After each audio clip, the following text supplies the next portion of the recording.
Now here's really what's happening when we run a CGI program. You at the client in your browser will be doing a GET request. And you don't know that. You just type in whatever, CNN.com, VTC.com, something like that. And what happens is a GET goes to the web server and says that it wants something. It wants a particular page, the root page, the default home page, or some other page that you have clicked on a link. The server, whether that's an HTTP daemon or it's IIS sitting on a Microsoft box or whatever it is, will look through the request that you've made and see if you've asked for a program to be run, like prog.exe or some other .cgi or another suffix that may be tacked on a program to show that it's executable. The server, if it finds that this executable has been asked to be run, it will check it and make sure that it is executable and that you as the web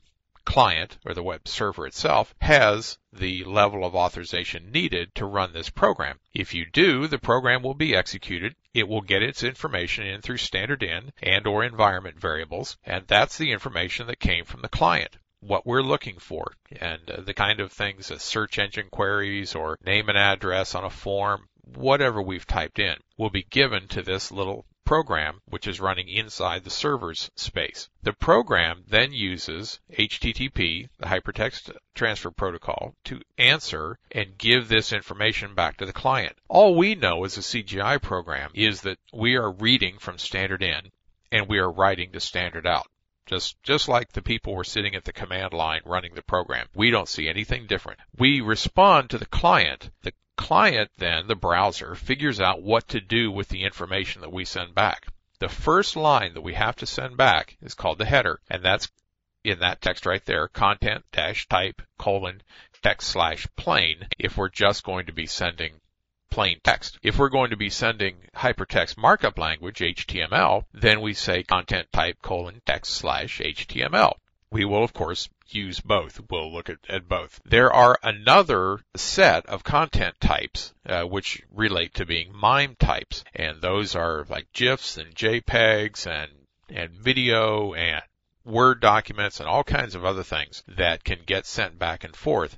We're not going to take a look at a lot of those, but just know that they're out there, and this header line is where the client gets what it's supposed to display. It knows, okay, I have a text document coming to me, or I have HTML, or I have a picture coming to me. One of these things is coming out of the server, or multiples of these are coming from the server, and I need to know what they are so I can get them on the screen. After the header comes back with the content type, two new lines will be in there so that there's a blank line. That's the HTTP spec, that's the standard. And then the actual information itself, what you know as the HTML, the head tags, the body tags, the close HTML, all of that stuff is content if an HTML page has been sent. So HTTP is still the bottom line. It's still the carrier of the information back and forth, and we only have to read standard in and respond to the standard out.